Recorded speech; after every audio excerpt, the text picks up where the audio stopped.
Okay, my friends, everybody loves flashy little crystals, bright colors and all this stuff. Well, what are they made of?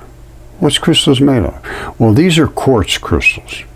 And most crystals are made of quartz, which is silicon dioxide, SiO2. However, in addition to that, they will have additional, usually transition metals included. They call them inclusions. They're included in the pure quartz. This is pure quartz. There's nothing in there. Just you see right through it like glass. Now, Herkimer diamond is very similar to pure quartz. It is also silicon dioxide. I don't know why they categorize it this way, but then they have this phantom quartz, rose quartz, milky quartz, ferruginous quartz, ferruginous. That means iron. And then there's these here. I think I understand some of them, not all of them, what they really were from. But iron, we all know where iron comes from. Rose is another. Whenever their color's red, you can pretty much figure that it came somewhere from iron. So what we're going to be talking about today is the structure of crystals and how the molecules vibrate in them, and is there any, maybe there's some healing potential of them. I don't know. I have all people asking all kinds of things, but there is some kind of structure to them that is polarity. Now, whether I personally, I don't see a whole lot of possibility that it could, by itself, a crystal rubbing it on you could do anything, but I could be wrong. A crystal energized with whatever energy you could put into it, light, heat, whatever, electron, vibration, frequencies. The frequencies, I would say, there's a chance that could do something to you, because you're pulsing electrons out, and the frequencies that they hit you at could interact with the frequencies of biology that are susceptible to that, just like the frequencies in your microwave. That microwave is an exact frequency. Microwaves are down in here, but there's an exact one that lines up with oxygen and hydrogen, which is water. And that's why it shakes it out of the water and it makes it hot very quickly. So you got the same thing here. Now, could it shake one of your enzymes or one of your bacterias, or who knows what you could do with this? But nobody knows, because I don't say nobody knows, but nobody knows much about it. But if you had a whole series of bacterias and you did all kind of frequencies to them with different crystals, maybe you could figure something out. These are long duration experiments. These don't happen overnight. As a matter of fact, I'm doing an experiment right now. It's been going on for 6 months, maybe a little longer. And it's about trying to make solid stone mud fossils. And it might be working. Here it is, as a matter of fact. There's 2 mice in here. And this started out with water and silicate, siliceous ooze, and water, and 2 mice. Now, I poked around at them, so I sort of, because it was a real jelly-like for 3-4 months, and then all of a sudden it turned, last I looked at it, you can see, it's all hardened up. Now, that's another experiment going on. I did make some mud fossils myself, and I could actually create crystals on them, almost within a matter of a couple of months. So, this is all new stuff, but you got to see how the crystals form and how the particles inside them, because that's all part of electron flood theory. I have to explain all of this stuff. If I can't explain all of this, I can't explain any of it. So let's get started. Okay, my friends, quartz crystals, all different colors. Everybody loves gems and so forth, shiny little bright things. They sort of mystify people. How did they form? What could cause that to form like that? Well, I think I can show you how they did form. Now, this is certain crystals, types, and colors by geologyln.com. Now, all these different colors and all these different shapes and so forth are the product of electron interactions and stability, and how they form and how they transition and add molecules together to form these exquisite patterns. And why are all these different colors here? I'm going to try to explain some of this stuff and see if you can understand it. But everybody asks about crystals. Where do the crystals come from? How do they form? What do they do? Can they heal you? Can they do this? They can do that. Well, let's talk about it. I'll tell you, every day is just fascinating when you do research. This is 3 different materials created into a pure, perfect crystal. That's why they're exactly in these patterns. If it wasn't crystal, if they were just all mixed together, you'd see all kinds of crazy looking things going here and there. But in the crystal formation, they're very, very, very well patterned. And you can see the 3 signatures of the intensity of the light given off that bounce. These are electrons. They're seeing the electrons, seeing the same thing we're seeing. These are not atoms. These are electrons bouncing. And there's a field, a big field around that. All right? These have only a one-sided field. The black is somewhere. It could be anywhere around it. Well, actually the black's going to be at the top. All right? The white will almost always be pointing towards ground. So the black would normally be on top of that. And you got a black here and a black here, a black here, a black here. And that's setting up this crystal pattern. Very, very unique. Now look at this. Don't forget here. You see this? Boom, boom, boom, boom. Right around it. You see this? Boom, boom, boom, boom. This time the long axis is here and the short is here. Now the short is here and the long is here. And then you get a short here and a long here. There's a lot of patterning here. If you look at, if you really do some examination, things start to pop at you. But you have to look. Boom, boom. Why is this? Boom, boom, boom, boom, boom. Boom, boom, boom, boom. I mean, they got patterns going every single different which way. Up and down, up and down, up and down. And the Russians did this in space and had a very similar look to it. Only they were using atoms. They were using charged particles. Okay, my outstanding friends, this is fabulous. You know, my dipole electron flood theory says that there is nothing but dipole electrons that make up the entire universe. And they add together and they become stable at certain quantities. The first quantity of stability is 2 of them. 2 dipoles back to back make up a photon. And then after that, they don't get stable again until they get up to about 1800 and let's say 1840 or so. But in between the 2, these are the 2. Every one of those is a 2. Now the single ones, I'm not sure what's going on here, but here's what they're saying. This is a new symptography, isn't actually a direct imaging technique, a kind of interferometry. That's the generation of an image from interference patterns. Now interference is, you push me, I shove back, that's interfering. Electrons were fired. Now these are electrons, don't forget, electrons were fired at a sample of this 3 different types of materials. When these electrons hit the atoms in the material, they bounce off. So what we're seeing is photons. We're seeing light coming back. By measuring the bounce patterns, this is light. These are not atoms, these are light. So by measuring this light, or scattering of light, of these electrons, as the beam is moved around, the imaging system can generate an image of what the electrons are bouncing off. So they're going around this thing, and apparently they're saying this thing is built or constructed with these patterns around the outside of it. Possibly, that's possible. I'm not sure exactly what their claim is here, but I can tell you what, there is some serious patterns here that you don't see. There's a bunch of stuff. No, it's not. Look at this. You see what you're seeing here? 2 going this way, a dot. 2 going this way, a dot. 2 going this way. Same thing up there.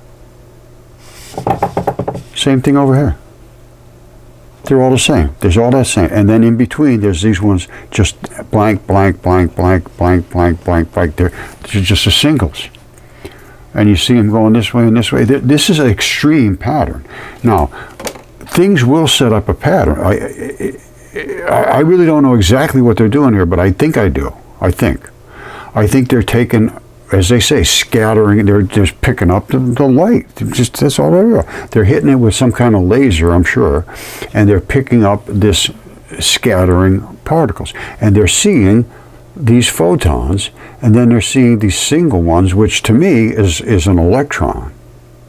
An electron just has one glowy side. You can't see the dark matter. In each one of these, there's two dark matters. There's a black one here and a black one here. You can't see them.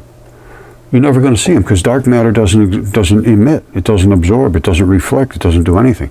You have to get the dark matter sitting on top of the white matter to ever see it, which is what we did. We actually see everything. And they're seeing photons, and they're seeing electrons, which is the single. And now the glowy white, this one here, I'm not sure what that is. Now they claim there's 3 different types of material here. So one of them's bouncing off very strongly in a white light pattern, probably. One of them's just giving off some heat, because that's just heat. That's not something that's going to brighten up your day. That's just giving off heat. And this one's giving off just less heat. That's what's going on here. That one there is not as energetic as these. Now it makes sense. This is outstanding. This brings back memories of this paper I wrote on dipole theory and on centers of positive and negative polarities.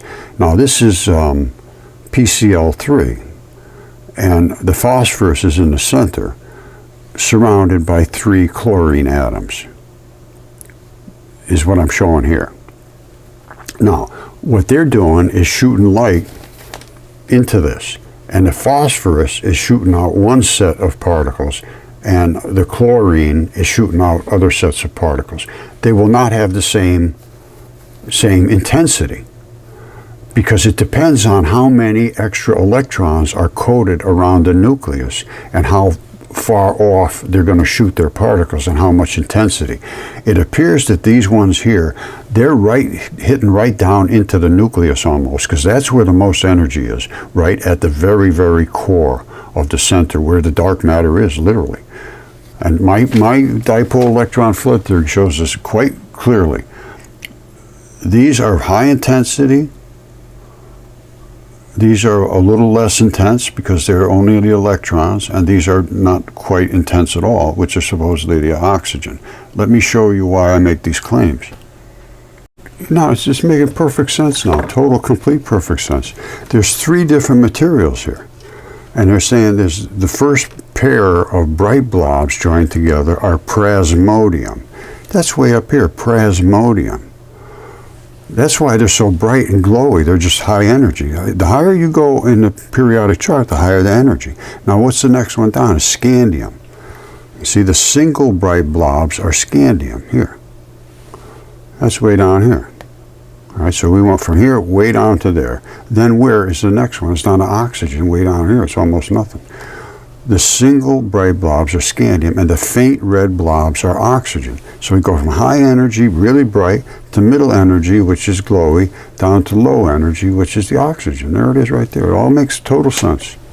Complete and total sense. And the only reason we can see it so clearly is because this is a crystal. All right, everything else we were looking at was shaking and jumping around and doing this and that. And my light research is through a Venturi, and it splits and creates all these things. But we can see extremely well our particles. There's no question about that. Now, every one of these areas is going to have a field around it. Everything that glows has a field. You see that glowing? That's a field. This is a round field. This still throws me. I'm not sure when they go into the single photon phase, the single electron phase, are they a Dirac neutrino? A Dirac neutrino is a black and a white, yes. If they are exactly that, that would make sense to me. But right now, I can't see, of course I can't see much here Although when you look at it really closely, you can almost see there's some areas that are vents around those. I'd have to really get into deep look into that. But I can see they have some similarity right around them. There's some vent areas. Well, anyway, there's so much to this kind of stuff that you get carried away. They talk about rabbit holes. This is much more a rabbity than that. All right, this is my paper on the anatomy of a proton.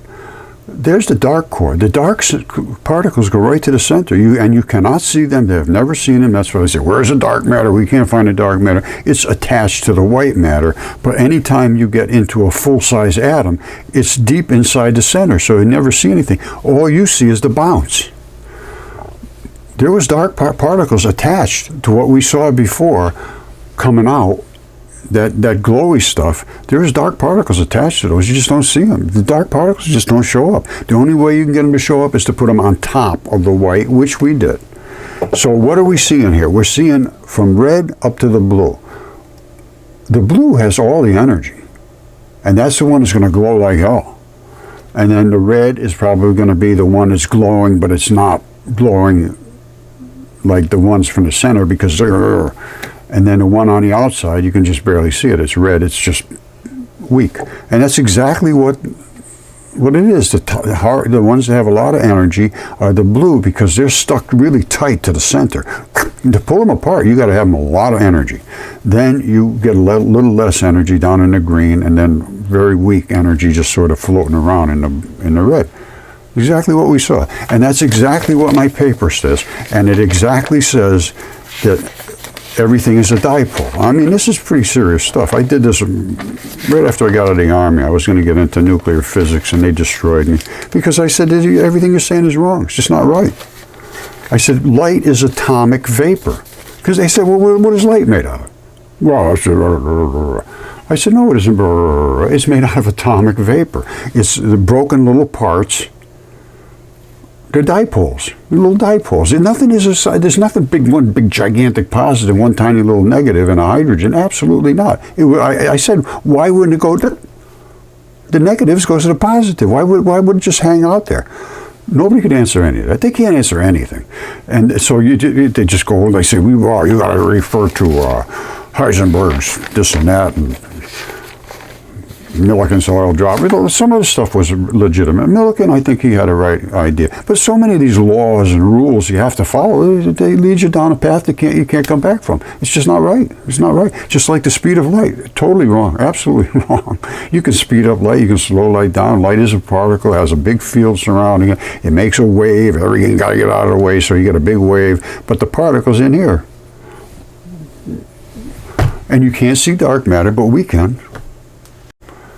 Here's the key. This is the particles from Fermilab. They have seen the dark matter. Here it is right here. And they say it has a glowy edge around it. It's a dark particle. And they see it in a field of debris, just a big, gigantic field of debris. They must be sitting on top of the glowy particle. Otherwise, they would never see it. So they know it's there. But they have no idea where it came from because when they smash things together, they're just huge piles of debris. We're using light, so we see them here. We see them as they are actually in their light form. So we know they are attached together. They say these are the two smallest particles that exist. And I agree with that, but they ball together to make a photon. That's a photon. Now, just a black and a white would be an electron. And that's what we're showing in that other. I'm going to explain it again. This one here, all you're going to see in that other photo was the two glowy spots. The black just don't show up because you can't see the black if it's not on top of the white. We put it on top of the white by splitting it away from the black. All right? So the black sat on top of the white, and here it is right here. You see it? You see the black particles sitting on top of the white? The black particles are everywhere, but the only time you can see them is if they sit directly on top of the white. Otherwise, you're never going to see them. So CERN and Fermilab see them somehow. They're on top of the blob, on top of a big white blob, but they don't know where they came from. We know where they came from because we can see them as light. We started with light. They started with huge particles. They started with things like this, protons and neutrons, smashed them together and got big globs of this, and every now and then they'd see a black one, or every now and then they'd see a single white one all by itself. So they know the particles exist, they just have no idea where they came from. Okay, my friends, I'm going to leave it at this, but this is my claim. Fermilab, CERN find those two particles. We did as well, but we use light, so we know where they came from. We know how they split. We can see them sitting on top of the white, so that's the dark matter. The white particle is raw electricity, electron neutrinos. When they are filtered through the Venturi, it's basically this right here. Oops. Let's go this way. When we shoot the light down here, we are sending it through a Venturi. It can't. Only the white can get through, so the black bounces back off. The white squirts out through the other side, and then the black instantaneously attaches. The photons coming down look like this, and they create waves in front of them because they have a big field. All the blacks are exactly the same size, solid and hard rock. The red fields, the red glowy part, they get huge, they can get tiny, and they can get tiny, squirt right through there. That's what we did. That's called crushing the fields. We crushed the fields instead of trying to hit particles head on, which is very, very difficult to do. We crushed them here and let these particles slap them through, squirting out the other side. Very simple, very cheap. And this is it, rspur@gmail.com. 2 R's on the spur, rspur@gmail.com. If you want to talk about it and get something done, I'd like to see that happen. And here's the deal. If we could make this happen, and we could, which we can, I know there's no question this is done. That is 100% certain. Can they separate? 100% certain. Do they come back together? 100% certain. What's in the middle is the raw electron showers. Extremely high energy is what they say, extremely high. And these are the particles that we found in the light research. So we know they are from light. They are not from gigantic protons and neutrons, which in my world, these are gigantic. In my world, that's this. This can be seen with CMOS because it's a particle of brightness. That's what CMOS does. It has its own separate amplifier for every pixel. Once it picks up any kind of brightness, it magnifies it. And it's extremely elegant the way CMOS works. And these are the two particles that they found at Fermilab and CERN. There's no difference whatsoever. They react exactly. That's solid. It cannot change size. That gets big and small, and I can show that right here in this picture. They're attached together. They have the glowy edge, exactly what Don Lincoln from Fermilab says. They both do. And these can get small or big. There it is. It's done. That's the way it works. And when it comes through the Venturi, only the small part, the glowy part, can squeeze down. The black is fixed. Exactly his words. It's fixed particle. Fixed particle with a glowy edge. Yes, indeed. Precisely right. Now, if this was to work, we could put thousands of these, I mean literally thousands of them, in something the size of a shoebox. Carry this around, do whatever you want with it. Put it in your car, put it in your house. You plug any kind of volt, anything you want, 220, 110, AC, DC, USB, 50, 60 cycle, doesn't matter. And it could be like this, because it can't hurt you. Light reforms instantaneously. So, and we're not working with big chunks like this that can kill you. We're working with a little light. Hits you all day long. It doesn't kill you. Well, maybe it does, maybe it doesn't. But it doesn't kill you like these big gigantic particles. You get hit with that, you're in trouble. And that's what they're working with. They have to wear badges. Anytime they go near the stuff they work with at CERN and all that, they have to have a badge on so that they know how much damage they're doing to their body. They say, you know, oh, you can, that's okay, you can go a little further. It only damage a few of your DNA. You know, they are getting injured on the job, basically, as far as I'm concerned. So we're working with light. Light, he'll get hit all day long. I mean, there's nothing better. There's nothing better than what I'm showing. If it works, it would be absolutely fabulous. This would be on the dime rack. You could just buy these almost for nothing. For the lasers and the photon receiver, yeah, it's cheap. You get a little capacitors and so forth in here, maybe a little small battery. You wouldn't need much. You just need enough to kick it off. Once it starts, you should be able to get much more energy than it requires to run the lasers. Much more. That's what they say. They say they start out with hundreds of millions of electron volts, hundreds, maybe even thousands of electron volts. But by the time you come out of here, they claim this is billions of electron volts. So we're into millions and millions. Let's say 500 million electron volts to run a good, powerful laser. 500 million. They claim coming out this side, you get a bunch of billions, and you can go all the way up to 1 trillion if it's done right. Electron showers can produce that much energy, but for them to make electron showers, they're using all that energy. We're just forcing electron showers to happen automatically by Mother Nature, by forcing the particles to crush themselves. They're making their particles crush by hitting them head on. That's almost impossible. When you take two huge particles, and both of them have big fields around them. They come like this and they go boing. They go zoom. They go this way. They go that way. But they rarely hit head on. And they almost never hit directly head on. They might hit a glancing blow and knock a chunk of stuff off like this, because this is what they're hitting into. They might knock off a chunk of stuff like that. And that's what damages you, that kills you. The little bitty particles are okay. But they create particle zoos. They call them a particle zoo, and it is, because there's just nothing more than chunks of this and chunks of that flying everywhere. They know that most primary particles are these two particles right at the top. And I 100% agree with that. But they can see them split. And they know they're the primary particles. We know where they came from. They came from light. They don't know this. They say they came somewhere from out of the middle of a proton. Yes. Because the protons are made of nothing but little dipoles like this. And there's 1800, and let's go with 1839 now. I'm going to go back up to my original. That's Millikan's oil drop experiment. Put it at about 1840 for a proton. But a proton actually is an odd number. So let's go with 1839. A neutron is an even number. It doesn't want to give one up, and we'll take one on. Even and odd is the whole. Charged particles are odd numbers. All right.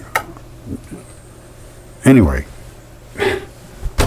this was done 10 years ago. This is insane. They're spending billions and billions and billions of dollars to do this again. It's just never going to get to the end of it, because they don't understand the nature of the particles.